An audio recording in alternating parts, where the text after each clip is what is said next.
BNP চাইলেও পুরনো রাজনীতি থেকে বের হয়ে আসতে পারবে না, তার দল ভেঙে যাবে, পারবে না। ইভেন এনসিপি আজকে যে কারণে বলছে, এনসিপি এখন পর্যন্ত পলিটিক্সটা ফুল ফেজ শুরুই করে নাই, এই জন্য সে বলতে পারছে।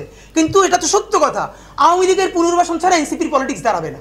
বিএনপি যখন সাইজ হয়ে যাবে মোটামুটি, সেটা ইন্ডিয়ার মাধ্যমে হোক, এজেন্সির মাধ্যমে হোক, XYZ আরও অনেকের মাধ্যমে হোক, এরপর একটা জামাতের উপরে আসবে। তো বিএনপি যে কয়দিন পারলো তো পারলো, জামাত পারবে না 3 দিনও।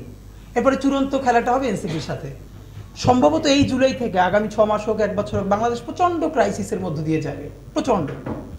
এবং এই ক্রাইসিসটা আজকে বিএনপির যেই ক্রাইসিসের মধ্য দিয়ে শুরু হচ্ছে, আমরা এইটা ভাবার কারণ নাই যে এইটা থেমে গেলে ক্রাইসিসটা এখানেই থেমে যাবে।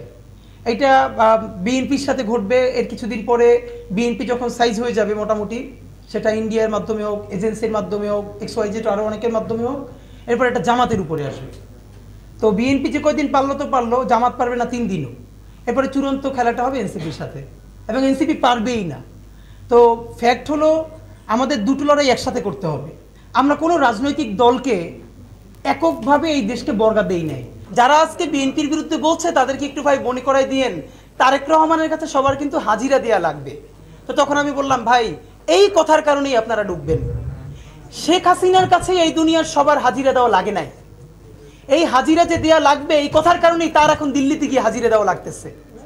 তো শেখ হাসিনার যদি দিল্লিতে হাজিরা দেওয়া লাগে, তারেক রহমানের কাছে সবার হাজিরা দেওয়া লাগবে, এটা একটি স্টুপিড কথা। বরং এই কথাটাই বলতে পারতে হবে, তারেক রহমান যা করেন নাই সেই দায় তার উপরে চাপিয়ে দেওয়া যাবে না। তারেক রহমান যা ভালো করেছেন, ভেরি গুড, সেটা আমাদেরকে বলতে পারতে হবে। প্যারালালি আমরা এই রাষ্ট্র কায়েম করতে চাই, তারেক রহমানও সমালোচনার ঊর্ধ্বে নন, এবং তিনি ভুল করলে তার সামনে বসেই সমালোচনা করে পারতে হবে। এবং সেজন্য আমার রাস্তায় ধরবে কেউ বলবে না যে তারেক রহমানের কাছে কিন্তু আপনার যাওয়া লাগবে। তখন বললাম, ভাই হাসিনার কাছেই তো সবার যাওয়া লাগে না, তারেক রহমান সাহেব তো আরো অনেক পরের কথা। তো এর মানে হলো আমাদের সামাজিক মনস্তত্ত্ব। আজকে যেই সমস্যা বিএনপির, এটা কালকে জামাতের সাথে ঘটবে, পরশু এনসিপির সাথে ঘটবে, কিন্তু অত্যন্ত সচেতন একটা জায়গা আমাদের বোঝা উচিত। আজকে যেটা বিএনপির সাথে হচ্ছে, পরশু জামাতের সাথে হবে, তারপরে দিন এনসিপির সাথে হবে, এরপরে পুরো একটা অ্যাপলিটিক্যাল রাষ্ট্র কায়েম হবে। এরপর এখানে আধা সুশীল, আধা এনজিও, ওয়েস্টের অনেকগুলো গ্রুপ মিলে এখানে একটা মানে সুশীল এবং খুবই পশ একটা 111 কায়েম হবে। এবং এই যে আলাপগুলো আমরা আজকে করতে পারছি, সেই আলাপটা আমরা করতে পারবো না। তো এই জন্য আমাদের যেটা ভীষণভাবে পলিটিক্যালি কারেক্ট থাকা দরকার, সেটা হলো বিএনপির সাথে আমাদের স্ট্যান্ড দুটো থাকা দরকার। একটা হলো বিএনপি যেহেতু দাবি করেছে সব থেকে বড় দল, সুতরাং সব থেকে বেশি গালিটা তাকে সহ্য করতে পারতে হবে। এই সহ্য করার হিম্মত ক্ষমতা যদি সে হারাই ফেলে, আওয়ামী লীগের পরিণতি বরণ করবে।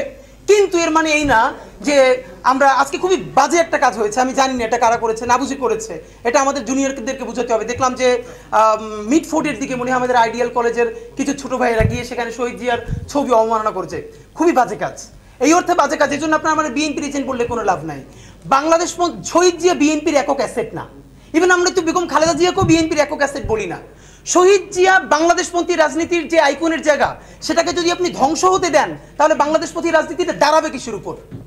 প্রত্যেকটা দেশে পলিটিক্সের জন্য, নেশন বিল্ডিং এ, স্টেট বিল্ডিং এ তার কিছু ক্যারেক্টার দরকার, কিছু আইকন দরকার, কিছু হিরোজ দরকার। তো আমাদের হিরো কারা হবে?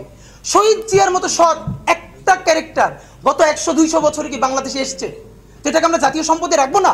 হ্যাঁ, বিএনপির আমরা বলবো যে এই নাম সেল করে চাঁদাবাদি চলবে না, পাথর মেরে হত্যা চলবে না। এক থেকে, এবং অনেকে আমাকে বলেছে জুলাইয়ের স্পিরিট নাই। সেদিনকে একটা ইন্টারভিউতে আমাকে জিজ্ঞেস করলো, এখন তো প্রাইভেট ইউনিভার্সিটি নামে না। তো ওই দিন যে কথাটা বলেছি, আজকে আমি ভীষণ নিজের প্রতি মানে আল্লাহর প্রতি কৃতজ্ঞ যে আমি এই কথাটা আমার মনে হয়েছে। আমি বলেছি, দেখেন আবারও যেদিন এরকম কোনো বাজে কাজ হবে, কোনো কারো লিডারশিপের অপেক্ষা না করে প্রাইভেট ইউনিভার্সিটি প্রত্যেকটা নেমে আসবে। And it was happened. দেখেন আপনি, এই যে যখনই বাজে ভিডিওটা আমাদের সামনে আসলো, নামও নিচ্ছি না, ব্র্যাক, নরসাদ থেকে শুরু করে প্রত্যেকটা বিশ্ববিদ্যালয় নিজেরা নেমেছে, তুমুল মিছিল করেছে। তা আমাদের এখন যেটা সব থেকে জরুরি কাজ, এইরকম পলিটিক্যাল ক্রাইসিস প্রতিদিন লেগে থাকবে।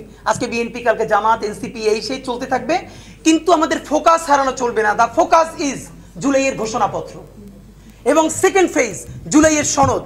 আপনাদেরকে একটা কথা মনে রাখতে হবে, আমাদের এখন অনেকগুলো শত্রুর সাথে ফাইট করতে হবে। আপনাকে একটা কথা খেয়াল করেছেন, বিএনপি প্রথমে জুলাই ঘোষণাপত্রের ব্যাপারে খুবই উদাসীন। পুরো দেশ যখন ঘোষণাপত্রের পক্ষে দাঁড়াচ্ছে, জুলাই একটু একটু একটু একটু বিএনপি করে সেখান থেকে সরে এসে সে জুলাইয়ের পক্ষে দাঁড়াচ্ছে। যেই বিএনপি প্রথম বলেছে এটা কোনো লিটারেচার, এটাকে সংবিধানে নেওয়ার কোনো মানে নাই, খুবই বাজেভাবে বলেছে, সেই বিএনপি এখন বলছে এটা সংবিধানের তফসিলে যুক্ত করা যায়। এর মানে আমাদের যখন ইমপ্রুভমেন্ট ঘটছে বিএনপির সাথে, যেই বিএনপি এখন তফসিলে রাজি হচ্ছে, সেই বিএনপিকে আমরা এটাকে সংবিধানের প্রস্তাবনায়ও রাজি করাতে পারবো। এবং যখনই বিএনপি এই জুলাইয়ের পক্ষে রাজনীতিটা একটু একটু অ্যাক্টিভ হচ্ছে, জনতার পক্ষে দাঁড়াচ্ছে, খুবই কমন ব্যাপার, ইন্ডিয়ান হেজিমনি তার বিরুদ্ধে দাঁড়াচ্ছে, এখানে ইন্ডিয়ান এস্টাবলিশমেন্ট তো সব আছে তার সাথে।